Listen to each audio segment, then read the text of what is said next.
ကအဝါမြေကမ်းနားမှာအလောင်းဆယ်ပြီးတော့အတမူဝမ်းကြောင့်ပြုနေတဲ့တာမန်မိကလေးတယောက်ပါမတော်တဆအင်ရှင်မင်းသားနဲ့မိညီလေးကိုကဲတင်ခဲ့မိတယ်နောက်ပိုင်းမှာအင်ရှင်မင်းသားရဲ့ကိုဝင်ကိုလည်းလွှဲထားခဲ့ရတယ်ဒါပေမဲ့လက်ထက်မနေ့ရောက်လာတဲ့အခါမှာတော့အင်ရှင်မင်းသားကကျမစီကိုမလာခဲ့ဘူးအဲ့ဒီအစားသူကလက်ထက်လက်ဆောင်တွေကိုတည်ဆောင်ပြီးတော့ရှန်အင်တို့ရဲ့တမီးတို့ကိုတွားကြိုကအိမ်အောင်ပြုခဲ့တယ်အမှန်တရားကိုသိချင်လို့တွားမိမဲကျမကိုမိညီလေးရှောက်စီရန်ကတားဆီးခဲ့တယ်။သူကဝန်ခံခဲ့တယ်။မင်းမကိုဝင်ရအောင်လုပ်ခဲ့တဲ့သူကအရှင်မင်းသားမဟုတ်ဘူး။ငါမင်းကိုလက်ထပ်မယ်။မင်းနဲ့ကလေးကိုတစ်သက်လုံးစောင့်ရှောက်ပေးမယ်။ဒါပေမဲ့လက်ထပ်ပြီးတလအကြာမှာတော့ရွာကိုတောင်တမတွေကဝင်လိုက်ခဲ့ကြတယ်။အိမ်အောင်စု130ကျော်ကမိလောင်ပျက်စီးသွားခဲ့တယ်။မျက်စိရှိကအလောင်းပုံနဲ့မိလောင်ပြကြနေတဲ့ရွာကိုကြည့်ရင်းနဲ့ကျမဝမ်းနဲ့ကြေကွဲလို့အသက်ရှင်ခြင်းစိတ်ဓာတ်မရှိတော့ဘူး။အဲ့ဒီအချိန်မှာကျမရဲ့ကလေးလည်းမကင်နိုင်တော့ဘဲနဲ့ဆုံးရှုံးခဲ့ရတယ်။ရှောင်းစီရန်ကတော့တလန်းမှမခွာဘဲနဲ့ကျမဘေးမှာနေခဲ့တယ်။အချိန်အတော်ကြာမှသာပဲသူ့ရဲ့နှစ်သိမ့်မှုကြောင့်အရင်မဲတွေကနေထွက်လာနိုင်ခဲ့တယ်။၃နှစ်ကြာပြီးတဲ့နောက်မှာတော့ကျမထပ်ပြီးတော့ကိုဝင်ရလာခဲ့တယ်။ဒီသတင်းကောင်းကိုပထမဦးဆုံးသူ့ကိုပြောပြချင်လို့တွားရှာခဲ့တယ်။ဒါပေမဲ့မတော်တဆသူနဲ့တခြားလူတွေရောက်ပြောနေတဲ့စကားတွေကိုကြားလိုက်ရတယ်။စီရန်အခုအင်ရှင်မင်းသားကမင်းကိုဒီလောက်တောင်ဖိနှိပ်နေတာကိုမင်းနာမကြည့်ဘူးလား။အဲ့ဒီနှစ်တုန်းကသူ့အတွက်မင်းကမူချင်းချင်းကိုလက်ထပ်ခဲ့ရတယ်။မင်းနဲ့မဆိုင်တဲ့ကလေးကိုတော့မင်းကလေးဆိုပြီးတော့လက်ခံခဲ့ရတယ်။ရှောင်းစီရန်ကအေးဆက်စွာနဲ့ပြန်ပြေတယ်။ငါသူ့အတွက်လုပ်ခဲ့တာမဟုတ်ဘူး။ဝါအတွက်လုပ်ခဲ့တာ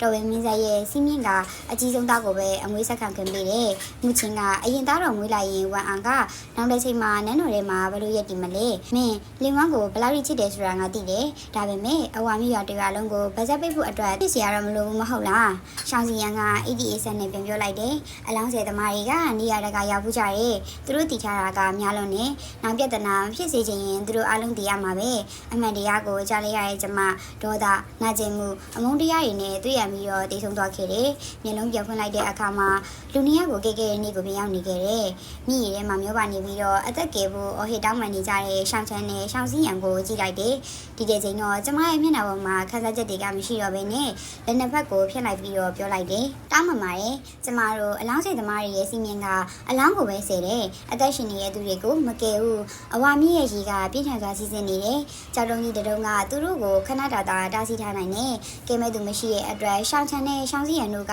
ကမ်းပေါ်မတက်နိုင်ကြဘူးသူတို့ရဲ့ခန္ဓာကိုယ်တွေတဖြည်းဖြည်းနဲ့ချောချလာပြီးတော့ရေစီးနဲ့မျောသွားတော့မဲ့အခြေအနေကိုရောက်လာတယ်နောက်ဆုံးတော့သူတို့ဟာမာနကိုချထားပြီးတော့ကျမကိုထပ်မံတောင်းပန်ရတော့တယ်မင်းကလေးကျွန်တော်တို့ကိုကယ်ပေးပါကျွန်တော်တို့ဘေးကင်းသွားရင်မင်းကိုတေချာပါပြန်လေကျေးဇူးဆက်ပါမယ်ကျေးဇူးဆက်မယ်ဆိုတဲ့စကားနှလုံးကချွန်ထက်တဲ့ဓာတ်တလက်လိုမျိုးကျမရဲ့နှလုံးသားကိုထိုးဖောက်သွားခဲ့တယ်။ပြီးတော့အရင်ဘဝကနာကျင်မှုအမှတ်တရတွေကိုပြန်လည်နှုတ်ထလာစေခဲ့ပါတယ်။အရင်ဘဝတုန်းကလည်းရှောင်းချန်နဲ့ရှောင်းစီရန်တို့ကကျမကိုကောင်းကောင်းကျေးဇူးဆက်မယ်လို့ပြောခဲ့ကြတာပဲ။ဒါပေမဲ့သူတို့ပြောတဲ့ကျေးဇူးဆက်ခြင်းဆိုတာကသွေးရည်ဆွနေနေတဲ့အဆုံးသက်တစ်ခုပဲဖြစ်နေလိမ့်မယ်လို့ဘသူကထင်တာမှလဲ။သွေးကြောင့်စီးပြီးတော့အလောင်းတွေတောက်လို့ပုံနေတဲ့မြင်ကွင်းကလည်းကျမကိုပို့ပြီးတော့နှိုးကြစေခဲ့တယ်။ကျမကတော့မြေကမ်းနားမှာမလုံးမရှက်ထိုင်နေပြီးတော့အလောင်းဆယ်တဲ့ကိုရက်ကိုအေးဆေးစွာပြပြနေခဲ့တယ်။အသက်ရှင်မရှင်ဆိုတဲ့ကိစ္စကိုရင်ဆိုင်နေရပေမဲ့လည်းအတန်ကတော့တည်ငြိမ်နေလုံးခဲ့တယ်။တောင်းပန်ပါတယ်။ဒါကကျမတို့အလောင်းဆယ်သမားမျိုးဆက်တွေ KSS လိုက်နာလာတဲ့စီမင်းမှာစီမင်းကိုမဖောက်ဖျက်နိုင်ဘူး။ဒါပေမဲ့စိတ်ဝင်ပူကြပါနဲ့။မင်းတို့တည်သွားရင်ကျမကိုယ်တိုင်အလောင်းဆယ်ပြီးတော့အိမ်ပြန်ပို့ပေးမယ်။ရှောင်းချမ်းနဲ့ရှောင်းစီရန်တို့ဒေါသတွေပောက်ကွဲခြင်းကြပေမဲ့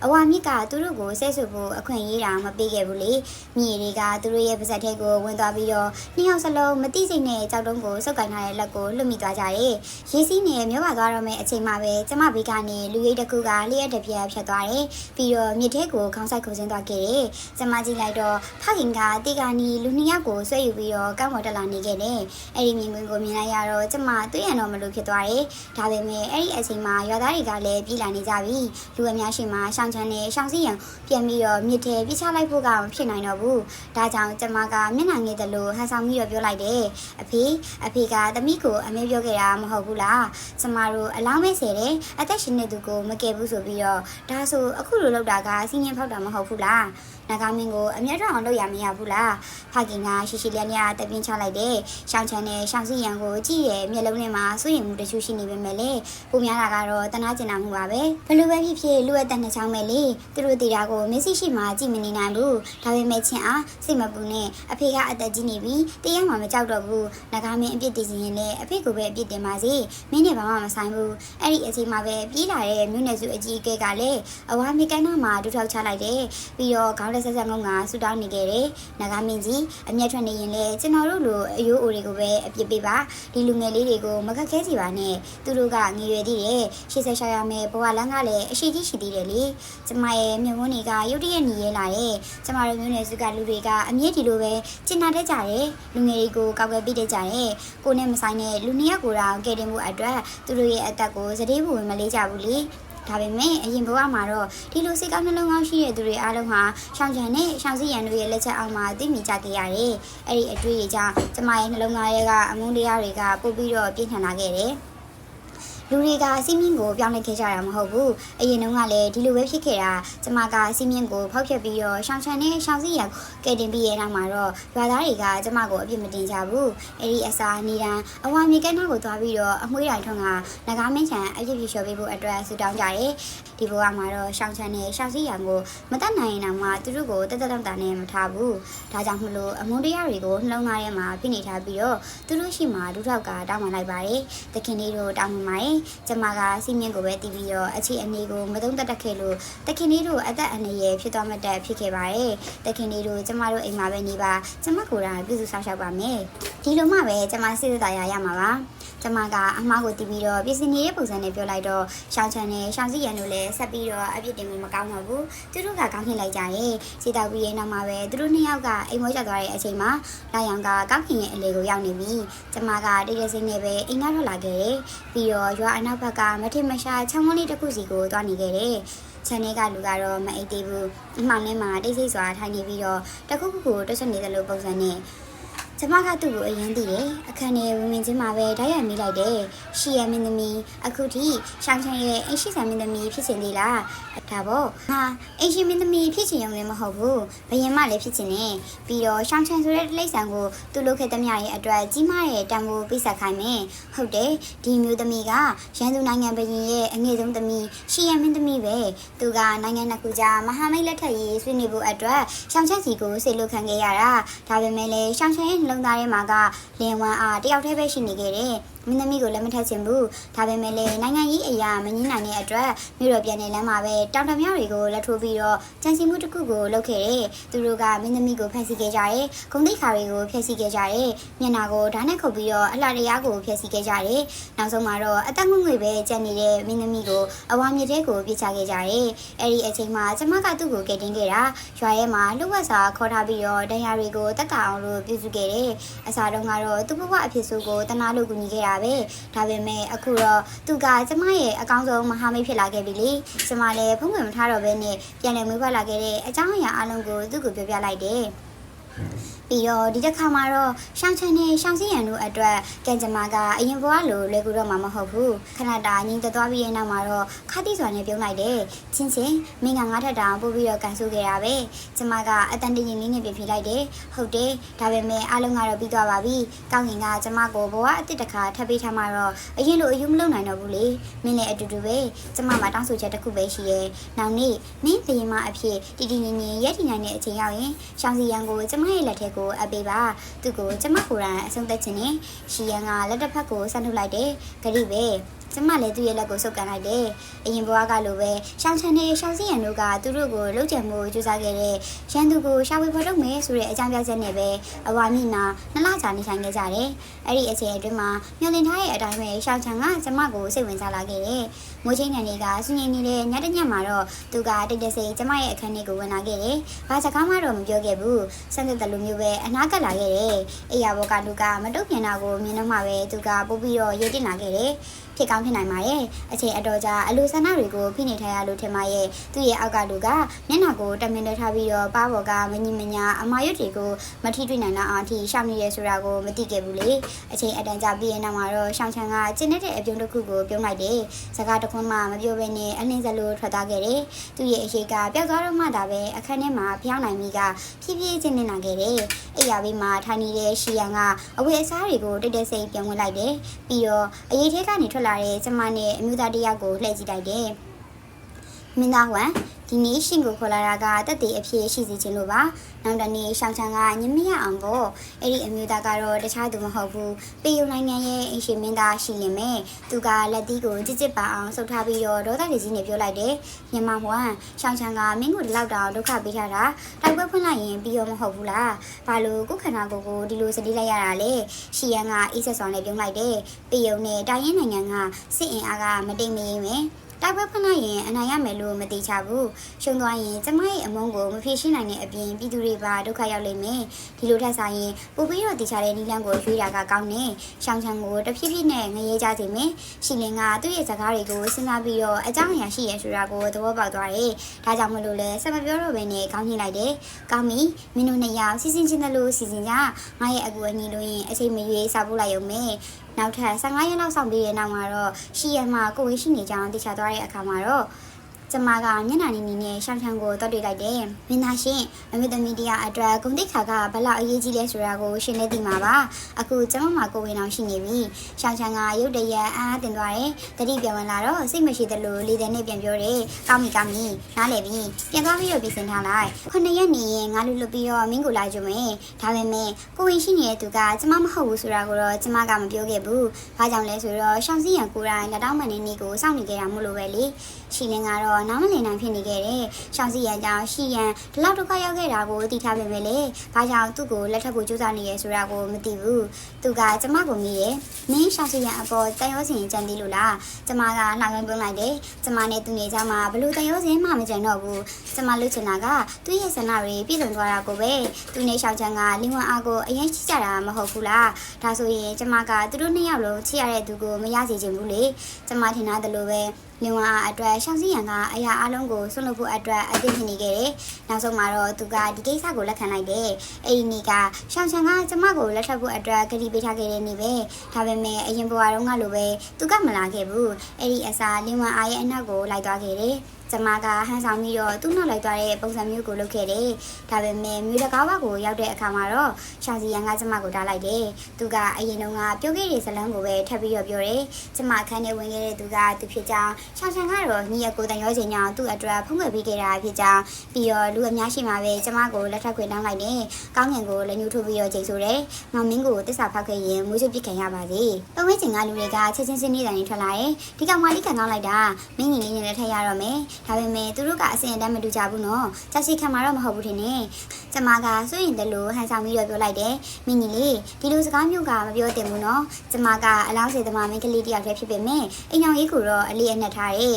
။ရှင်ကတကယ်လက်ထက်မယ်ဆိုရင်နောက်ဘသူကိုမှထပ်မယူရတော့ဘူး။အဲ့ဒါလုံနိုင်ရဲ့လား။မလုံနိုင်ဘူးဆိုလို့ရှင်တော့ကျမကိုလွတ်လိုက်ပါ။ကျမအရှင်မင်းသားကြီးသွားပြီးတော့အမှန်တရားကိုမြင်ချင်သေးတယ်။ရှောင်းစီရန်ကချက်ချင်းကိုပြရခတ်သွားတယ်။စိတ်လောပြီးတော့ဗဇက်ကလွတ်ထွက်သွားတယ်။မရဘူး။ဘာအားရဲ့ဒီဘဝအတွက်အကြီးမားဆုံးဆန္ဒကအရှင်မင်းသမီးဖြစ်ဖို့ပဲ။မင်းသွားပြီးတော့ပြဿနာရှာလိုက်ရင်ဝမ်အားကိုလူတွေကကေးပြောဆိုကြရမှာမဟုတ်ဘူးလား။ရှောင်းစီရန်ရဲ့စိတ်ရင်းကိုကျမကအစကတည်းကတည်ထားပြီးသားပဲ။ဒါပေမဲ့သူ့ပါဇက်ကနေဒီစကားတွေတကယ်ထွက်လာတာကိုကြားလိုက်ရတဲ့အခါမှာကျမရဲ့နှလုံးသားထဲမှာနောက်ထပ်ချင်နေသေးတဲ့မျှော်လင့်ချက်လေးကအပြည့်အဝပြည့်စည်သွားခဲ့တယ်။ဒီဘဝမှာကျမကဘာမှမသိခဲ့ဘူး။ရှောင်းစီရန်ကကျမကိုညက်တင်ဝေးစာနဲ့ဆက်ဆံပြီးတော့အပြည့်အဝချစ်တယ်လို့ပဲထင်နေတာ။သူကအလုပ်များနေတဲ့အခါမှာကျမကအိမ်မင်းအလုပ်တွေကိုတာဝန်ယူပြီးတော့သူ့အတွက်စိတ်မပူအောင်လို့လုပ်ပေးခဲ့တယ်။အင်စာအုပ်တွေကိုနောက်မလည်ပေးမယ်လေညာတိုင်းအထူထားပြီးတော့လေ့လာခဲ့တယ်။မိဘတွေကျမရေးမကောင်းတဲ့အခါမှာကျမကကိုယ်တိုင်စိတ်ချက်အစားအသောက်ချက်ပြီးတော့စောင့်ရှောက်ခဲ့တယ်။ဒီတိုင်းပဲမှလည်းပဲသူ့အတွက်စားစရာတွေကိုချက်ပေးခဲ့တယ်။အဲ့ဒီအရာတွေအလုံးကသူကျမကိုကောင်းကောင်းဆက်ဆံခဲ့တာကိုပြန်လေကျေးဇူးဆက်ရှင်နေစိတ်နဲ့ပဲဖြစ်ခဲ့တာပါဒါပေမဲ့နောက်ဆုံးမှာတော့သူ့ရဲ့ချစ်ချင်းဆိုတာကအားလုံးလိမ်ညာမှုတွေပဲဖြစ်နေခဲ့တယ်လုပ်ခဲ့တဲ့များအရာတွေကသူ့ရဲ့ချစ်သူကိုမထိခိုက်အောင်လို့ကျမကိုတိတ်တိတ်စိတ်ထားဖို့ပဲဖြစ်နေခဲ့တာကျမကစိတ်ကိုဖိနေပြီးတော့ဘာမှမသိတဲ့လူမျိုးဟန်ဆောင်လိုက်တယ်ပြီးတော့မိလိုက်တယ်မင်းကြီးလေဝမ်အားဆိုတာကဘာတူလဲရှောင်းစီရန်ကချက်ချင်းတင်းမာသွားတယ်သူကအမြင်ရှင်းပြရတယ်သူကငါ့ရဲ့ငယ်တငယ်ချင်းမှာညီမလိုပဲသဘောထားတာမင်းမတင်ဘူးကျမကပြုံးပြုံးနေပြန်ပြောလိုက်တယ်။အိုးမင်းကြီးလိုစိတ်လှရှာနေတာကိုကြည့်ရင်သူကမင်းနှလုံးသားတွေကလိုထင်မိသွားရဲ့နော်။ရှောင်းစီရန်ကမျက်လုံးပဲသွားတယ်။တစ်ချက်တည်းမှာပဲမူလယုံကြည်မှုတစ်ခုကပြတ်သွားတယ်။သူကအမြင်ရှင်းပြတယ်မဟုတ်ပါဘူး။ ငါကမင်းကိုတွေ့တဲ့အချိန်ကစပြီးတော့ငါရဲ့စိတ်ထဲမှာမင်းမရှိရဲ့မဟုတ်ရင်ချစ်ရသူတရားအတွက်လောက်တာဆိုတဲ့စကားကိုပြောမလဲအရင်ဘဝတုန်းကလည်းသူကဒီလိုပဲပြောခဲ့တယ်ချစ်ရတဲ့သူအတွက်ပဲဆိုတဲ့စကားတစ်ခုနဲ့ကျမရဲ့တန်တရားတွေကိုဖျက်ဆီးခဲ့တယ်ပြီးတော့ကျမကိုသူ့ရဲ့လိမ်ညာမှုတွေထဲမှာဆက်နေစေခဲ့တယ်နောက်ဆုံးတော့တည်ဆုံးတဲ့အချိန်မှသာအမှန်တရားကိုသိခဲ့ရတယ်ဒါပေမဲ့လည်းဒီဘဝမှာတော့မတူတော့ဘူးလေသူ့ရဲ့လိမ်ညာထားတဲ့ချစ်ချင်းကိုမလို့ချင်တော့ဘူးကျမလိုချင်တာကသူ့ရဲ့နောင်တသူ့ရဲ့ပစ္စည်းမှုသူ့ရဲ့အဆုံးအသက်ပဲဒါကြောင့်ကျမရဲ့မျက်နှာပေါ်မှာမျက်ရည်တွေကဟန်ဆောင်ပြီးတော့ပြောလိုက်တယ်ဟုတ်ပြီအဲ့ဒါဆိုရင်အများရှိမှာပဲလက်ထက်စာချုပ်ကိုလဲကြရအောင်ရှောင်းစည်းရန်ကခဏလောက်တုံ့ဆန်းသွားခဲ့တယ်ကျမကတိတ်တဆိတ်ထပ်ဖြေလိုက်တယ်မပူနဲ့ဒီနေ့ကအရှိမင်းသားနဲ့လင်းဝအားတို့ရဲ့မင်္ဂလာနေ့ပဲငါတို့သွားရင်မသိတော့ဘူးလေအဲ့ဒါနဲ့ပဲရှောင်းစည်းရန်ကမသွားနိုင်သေးဘဲနဲ့ခဏတိတ်ဆိတ်သွားခဲ့တယ်အဲ့ဒီတိတ်ဆိတ်မှုထဲမှာပဲကျမရဲ့အစီအစဉ်ကတဖြည်းဖြည်းနဲ့အကောင့်အထည်ပေါ်လာနေပြီဒီကိစ္စကမဖြစ်နိုင်ဘူးလို့အာနာရှိရဲ့သူတွေကပြောနေတဲ့ကြားထဲမှာပဲအဆုံးသတ်ပြီးသွားရင်တော့ငါကအဝါမီကိုသွားပြီးတော့လက်ထက်တောင်းမယ်မင်းဘလို့ထင်လဲကျမကရှောင်းစည်းရဲ့စိတ်ထဲမှာဘာရှိနေလဲဆိုတာကိုသိတယ်အဲ့ဒီအရာရှိကိစ္စဆိုတာကတော့အကြောင်းပြချက်သက်ပဲသူ့ရဲ့ရည်ရွယ်ချက်ကသူ့ချစ်သူကိုကိုယ်တိုင်လက်ထက်ခွင့်ပေးပို့ချင်တာပဲကျမကမတားခဲ့ပါဘူးဘာကြောင့်လဲဆိုတော့ရှောင်းချန်နဲ့လီမအာရီရဲ့မင်္ဂလာကိစ္စကဒီလိုလွယ်လွယ်နဲ့မပြီးနိုင်ဘူးဆိုတာကျမသိထားပြီးသားမလို့ပဲအဲ့ဒီအချိန်မှာပဲရှောင်းစည်းရင်ရဲ့လက်အောက်ခံတယောက်ကအလင်းစလုံးနဲ့ဝင်လာခဲ့တယ်မင်းကြီးလေး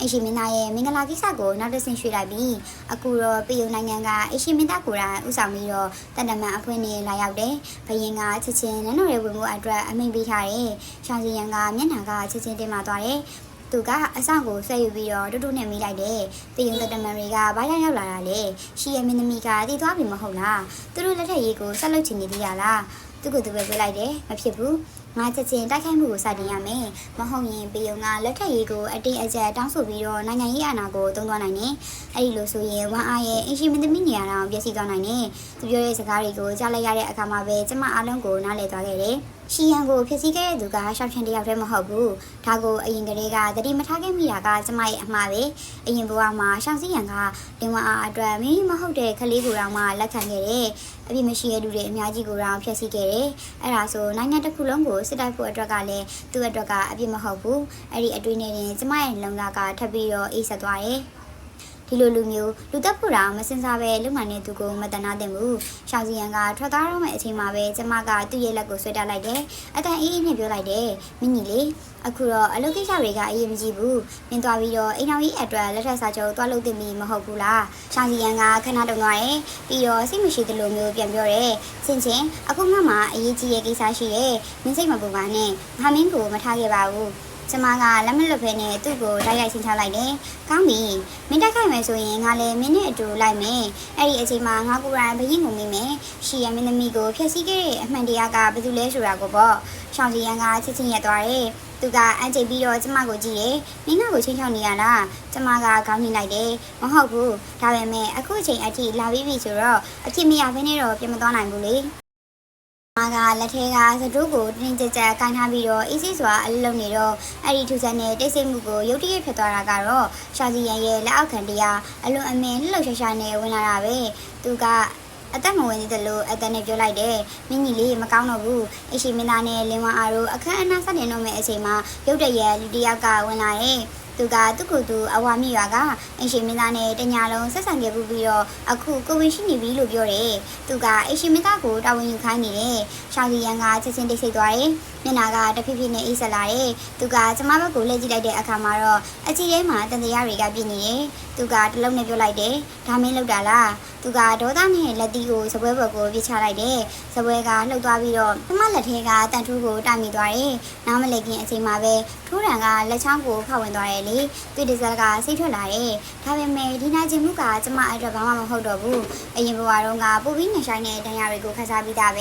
ကျမလက်ချောင်းကိုဗစက်ထဲထည့်ပြီးတော့သူ့ကိုတုပ်လိုက်တယ်မျက်နှာပေါ်မှာတင်းငိမ့်စွာနဲ့ပြောလိုက်တယ်မင်းတို့လိုမဟုတ်ဘူးအဲ့ဒီနေ့အရှင်မင်းသားကကျမအခန်းထဲဝင်လာတာကလည်းသူဘယ်သူစီလာရဲဆိုတာကိုမပြောခဲ့ဘူးလေအဲ့ဒီအချိန်မှာအခန်းထဲမှာရှိနေတာကထောင်စီရန်ကကျမမငင်းတာကိုမြင်တော့ဒေါသကတဖြည်းဖြည်းနဲ့ပူကြီးလာတယ်သူကယူသွားတယ်လို့မျိုးနဲ့ကျမရဲ့လေပင်ကိုစုပ်ကန်လိုက်တယ်မင်းငါမင်းစီကိုလာတဲ့အချိန်မှာမင်းဘာလို့ပြောခဲ့ရလဲအဲ့ဒီလိုမဟုတ်ဘဲနဲ့ငါ့ကိုလေးပြီးတော့သဘောတူလိုက်တာဘာအတွက်လဲ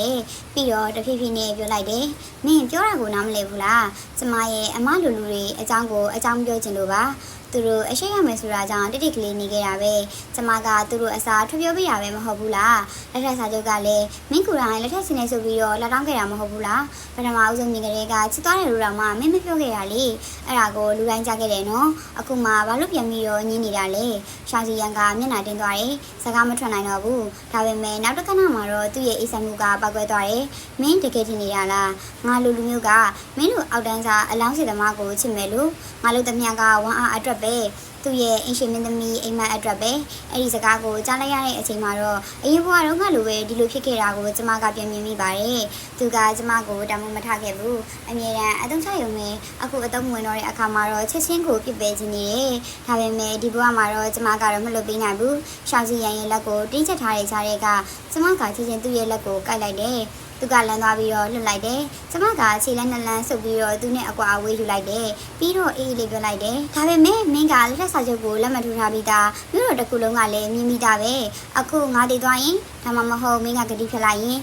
နင်းဝိုင်အိမ်တော်ကဘာဖြစ်မလဲဆိုတာကိုမင်းသိလား။ကျမကတည့်ကြည့်လိုက်တယ်။မင်းထင်တဲ့ထက်လူတွေကပို့ပြီးတော့အမှတ်ထားခဲ့ကြတယ်။ပြန်ပြီးဖလာတဲ့ကျမကဒီတစ်ခါတော့မဆုံးရှုံးတော့ဘူး။ကျမအရာရာကိုအသေးသေးစဉ်းစားနိုင်လာတယ်။နန်းတော်နိုင်ငံရေးကိစ္စတွေကိုလည်းလေ့လာပြီးသားမလို့ရှောင်းစီရန်ကဘာကြောင့်အရွယ်လက်ကိုမစင်စားရရလဲဆိုတာကိုနားလည်သွားတယ်လေ။သူတလားအိတ်ဆက်နေတာကလင်ဝါအတွက်ကမကနင်းဝိုင်အိမ်တော်တစ်ခုလုံးအတွက်လည်းဖြစ်တယ်။ဘယင်ကနင်းဝိုင်ကိုအမြဲတမ်းထားနေတယ်။ညီအကိုဖြစ်နေတဲ့အတွက်စစ်စစ်မဖယ်ရှားနိုင်သေးတာပဲ။ဒါကြောင့်မလို့နင်းဝိုင်ကသူ့ရဲ့သားကိုအင်းရှိဆန်မင်းသားနဲ့ပိုနီကအောင်လို့လုပ်ခိုင်းနေအနာကမှာဘေးကင်းမှုအတွက်ပဲအဲ့ဒါကိုဆိုအမတစ်ခုကတိတိလေးပဲဖြစ်နေရင်တော့ဘာမှမဖြစ်နိုင်ဘူးဒါပေမဲ့အဲ့ဒီအမကိုလူရှိမှထုတ်ပြလိုက်ရင်တော့နင်းဝအိမ်တော်တစ်ခုလုံးကိုဖျက်ဆီးနိုင်တဲ့အကြမ်းဖက်ချက်ဖြစ်သွားနိုင်ပါတယ်ရှောင်းစီရန်ကအကြသိစားပြီးရင်နောက်မှာတော့နောက်ဆုံးမှာတော့လက်လျှော့လိုက်ပါတယ်သူကအန်ကျိတ်ပြီးတော့ပြောတယ်မင်းကငါမတတ်ဘူးလက်လက်စာချုပ်ကိုလည်းမဖြတ်ဘူးဒါပေမဲ့မင်းသိလာ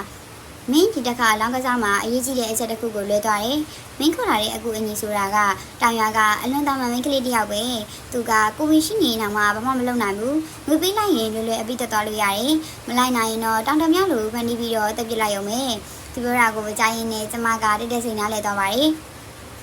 ဒါပေမဲ့သူမသိရကအဲ့ဒီအယုတ်ဆိုမင်းကလေးဆိုတာကပေယုံနိုင်ငံရဲ့မင်းသမီးတစ်ပါးဖြစ်နေတာပဲရှောင်းစီရန်ကကျမကိုမကြည့်တော့ဘူးကျမကလည်းမပြောဘဲနဲ့ထွက်တော့ခင်ပေးလိုက်တယ်သူကနန်းတော်ဘက်ကိုသွားချင်မှာပဲကျမရဲ့အစီအစဉ်ကနောက်တစ်ဆင့်ကိုရောက်သွားတယ်ကျမကတိတ်တိတ်ဆိတ်ဆုံးဖြတ်လိုက်တယ်ဒီတစ်ခါရှောင်းချန်နဲ့ရှောင်းစီရန်ကိုပဲမဟုတ်ဘူးလူတက်တစ်ဖွဲ့လုံးကိုလည်းဖြုတ်ချပြမယ်ကျမကတိတ်တိတ်ဆိတ်နဲ့အခန်းထဲဝင်သွားတယ်အရေးထဲမှာတိတ်တိတ်ဆိတ်ထိုင်နေတဲ့သူကပေယုံနိုင်ငံရဲ့အင်ရှင်မင်းသားပဲကျမကသူ့ကိုဓာတ်ရိုက်ကြည့်ပြီးတော့ပြောလိုက်တယ်အင်ရှင်မင်းသားအခုကြားပြီးသားဖြစ်မှာပါနော်ရှီရဲ့မင်းသမီးကိုဒုက္ခပေးတဲ့သူကရှောင်းချန်တရားလည်းမဟုတ်ဘူးအမှန်တရားကိုသိချင်နေဆိုရင်အစီအစဉ်ကိုပြောင်းရမယ်အရင်ကကျမတို့စီစဉ်ထားခဲ့တာကအရင်ရွှေရှင်ပါတယ်မင်္ဂလာပွဲအချိန်မှာရှီယန်ကအမှန်တရားကိုလူရှိမှထုတ်ပြောမယ်ပြီးတော့ကျမဘက်ကတက်တွေကိုထုတ်ပြမယ်အဲ့ဒီအချိန်မှာလင်ဝမ်အားနဲ့ရှောင်းချန်တို့ရဲ့အဖြစ်ကမဖြစ်နိုင်တော့ဘူးလေနောက်ထပ်ရှောင်းချန်ရဲ့ကိုပိုင်ချိတ်ကိုတောင်မှလှုပ်ဝက်စွာယူထားပြီးသားအဲ့ဒါနဲ့တင်သူ့ရဲ့စကားတွေကိုတက်တည်ပြနိုင်တယ်ငကားမင်းရှိမှတက်တည်အထာအထာတခါလေးတင်လိုက်လို့ရှိရင်ဘယင်ကမယုံနိုင်အောင်မဖြစ်တော့ဘူးအဲ့ဒီအချိန်မှာပဲရှီယန်ကအရှိမင်းသမီးနေရာကိုတေချာပေါက်ရလိမ့်မယ်ဒါပေမဲ့လင်ဝမ်အားကတော့အခြေအနေအရာတော်တန်းထဲမှာလက်ထပ်ပွဲတာမဖြစ်နိုင်တဲ့အခြေအနေဖြစ်သွားမယ်ဒါကကျမစီစဉ်ထားတဲ့ပထမအဆင့်ပဲဒါပေမဲ့လည်းရှင်ရဲ့အခန်းထဲကစကားတွေကိုနားထောင်ပြီးရနောက်မှာတော့ကျမရဲ့အစီအစဉ်ကိုပြောင်းလိုက်ပါတယ်အခုတော့ရှောင်းချန်နဲ့ရှောင်းစီရန်ကိုပဲမဟုတ်ဘူးသူတို့ကိုကာကွယ်နေတဲ့လူတွေနောက်ကအဖွဲ့အစည်းတွေအားလုံးကိုပါဖျက်ဆီးပြမယ်မင်္ဂလာပွဲနေ့ရောက်လာတော့အရာအလုံးကစီစဉ်ထားတဲ့ထပ်ပို့ပြီးတော့ရှုပ်ထွေးလာတဲ့ရှောင်းချန်ကအမျက်ထွက်ပြီးတော့ရှီယန်ကိုထိနဲ့ရအောင်လုပ်တော့မယ့်အချိန်မှာပဲလင်ဝမ်အားကဝင်တားလိုက်တယ်အရှင်မင်းသားမတက်ပါနဲ့သူ့ကိုထိထားရုံနဲ့လုံလောက်တယ်ညဘက်မှာကျမတို့လှုပ်ဝက်လူတွေလာပြီးတော့သူ့ကိုဖမ်းသွားလိမ့်မယ်လေအဲ့ဒီအချိန်မှာဖြစ်သမျှကတော့သူ့ရဲ့ကံကြမ္မာပဲဖြစ်သွားလိမ့်မယ်လင်ဝါပြောလိုက်တဲ့အဲ့ဒီစကားတွေကအရာရာကိုတခါတည်းအိတ်ဆက်သွားစေခဲ့ပါတယ်အပြင်မှာတော့မင်္ဂလာပွဲဆိုပေမဲ့လည်းတကယ်တော့လူတရားရဲ့ဘဝကိုဖျက်တောက်မဲ့အစီအစဉ်တစ်ခုသာဖြစ်နေတယ်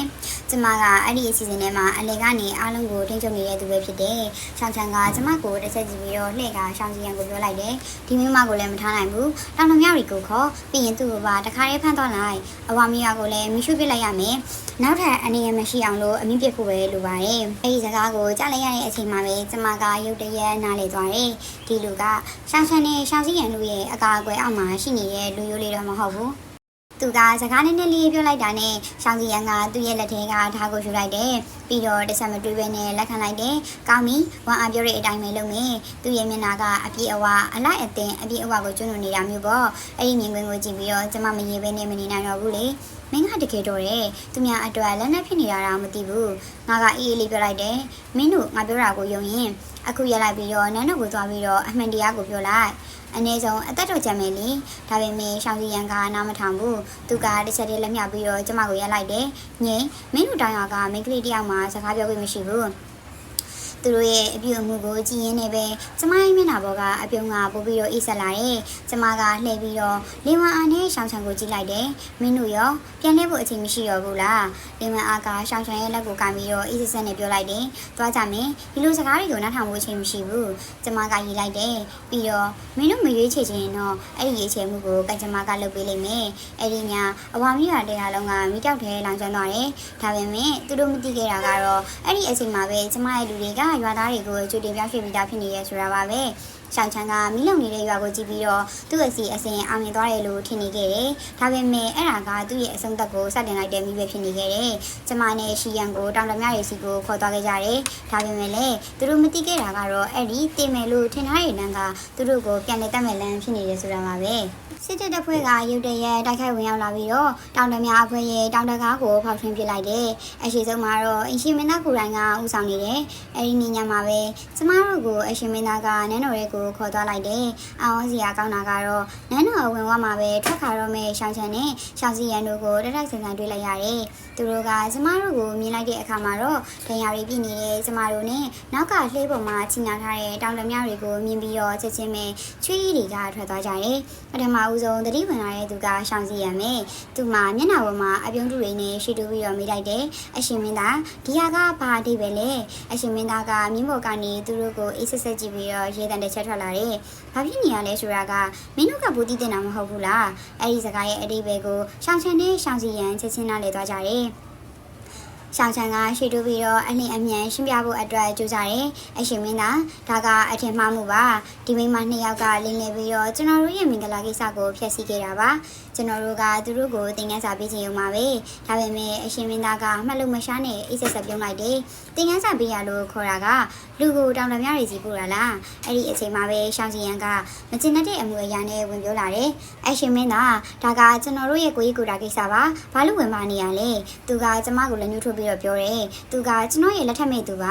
ါသူကလိမ့်နေခဲ့လို့ကျွန်တော်ကသူ့ကိုတင်နေစာပေးရပဲပြီးတော့လက်ထက်စာချုပ်ကိုထုတ်ပြပြီးတော့ယုံကြည်ချက်အပြည့်နဲ့ဆက်ပြောတယ်ဒီစာချုပ်ကိုကြည့်ပါသူကမကြခင်ကျွန်တော်ဇနီးဖြစ်တော့မှာပါကျွန်တော်သူ့ကိုမထီခိုင်းစီချင်ပါဘူးဒါကြောင့်မလို့လေသူတို့ကိုပြန်ခေါ်တော့ခင်ပေးပါကျွန်တော်တို့ကိုယ်တိုင်ဖြေရှင်းလိုက်မယ်သူ့ရဲ့စကားကတဖြည်းဖြည်းနဲ့ယုံကြည်ချက်ကပိုလာပြီးတော့အရာအလုံးကိုသူ့ရဲ့လက်ထဲမှာထိချုပ်နိုင်တယ်လို့မျိုးပြောနေတယ်ဒါပေမဲ့အရှင်မင်းသားရဲ့မျက်နှာကတော့တဖြည်းဖြည်းနဲ့အေးစလာပြီးတော့အကြည့်ကပို့ပြီးတော့တင်းမာသွားတယ်လေနန်းတော်အဝင်ဝတစ်ခုလုံးကလည်းတိတ်ဆိတ်ပြီးတော့အေးချသွားတယ်လို့ဖြစ်နေတယ်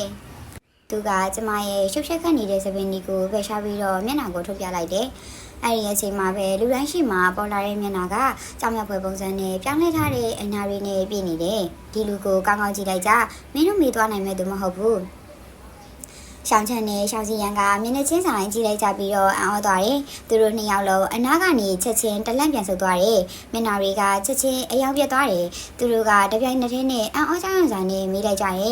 ်မင်းကမင်းသမီးလားကျမကတော့မပြောဘဲနေလိုက်တယ်ဒါပေမဲ့ရှောင်းလင်းကရှီတိုးလာပြီးတော့အေးဆက်ဆက်ပြုံးလိုက်တယ်ဟုတ်တယ်သူကမင်းတို့ပြောနေတဲ့အောက်တန်းစားလားဆိုတဲ့မင်းသမီးပဲသူကဆက်ပြီးတော့မေးတယ်မင်းတို့မေးသွားပြီလာ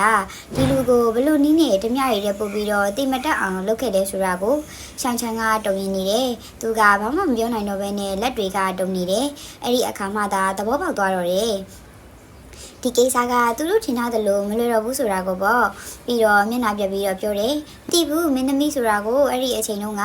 ဒါပေမဲ့ရှောင်းလင်းကသူ့ရဲ့စကားကိုဖျက်တောက်လိုက်တယ်မတိခဲ့ဘူးဆိုပြီးတော့လုပ်ခဲ့တာကတော့မတရားမှုကိုဖုံးကွယ်နိုင်မှာလားသူကတဖြည်းဖြည်းနဲ့ရှီတိုးလာတယ်အခုမင်းတို့လုပ်ခဲ့တာတွေအလုံးကဝန်ခံမိသားဖြစ်နေပြီတောင်တမတွေကလည်းတက်သေးတွေဖြစ်နေပြီသူ့ရဲ့မျက်လုံးကအေးဆက်ဆက်နဲ့အောက်ကိုကြည့်လိုက်တယ်အခုငါတကယ်သိချင်တာကတော့အဲ့ဒီလိုလုပ်ခဲ့တဲ့မင်းတို့ကိုဧကရစ်ကဘယ်လိုဆုံးဖြတ်မလဲဆိုတာပဲ အရှင်မင်းသားအရင်ဆုံးတေချာစဉ်းစားပြီးတော့မှပြောပါအဲ့ဒီတောင်တမြောက်တွေကအားလုံးကိုဝန်ခံထားပြီးသားပါမင်းတို့ဘလို့လှည့်ကွက်နဲ့လူကိုတောင်တမြောက်တွေစီပို့ခဲ့တယ်ဆိုတာအထိအကုန်ပြောပြီးသားပဲသူ့ရဲ့အတန်ကတစ်ချက်ရက်သွားတယ်ဒါပေမဲ့မင်းကိုတက်ပြရမယ်ဆိုတာတော့မဟုတ်ပါဘူးဘာလို့လဲဆိုတော့ငါရဲ့ညီမကမင်းရဲ့ကလေးကိုကိုဝင်ဆောင်ထားရတယ်လေအဲ့ဒီစကားကိုကြားရဲ့အခါမှာတော့မင်းသားကချက်ချင်းတုန်လှုပ်သွားတယ